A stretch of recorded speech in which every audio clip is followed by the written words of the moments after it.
Start. Good morning, friends. Good morning, teachers.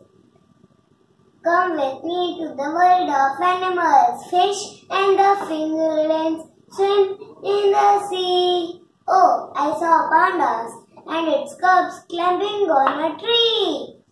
Look there, a mouse hiding with its pinkies in the holes. And a frog is so happy looking at a pond full of tadpoles.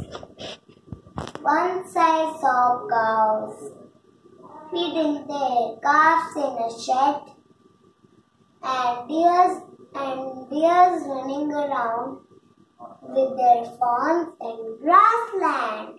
Do you know a rabbit uses a burrow to keep their bunnies, and shark goes deep under the sea with their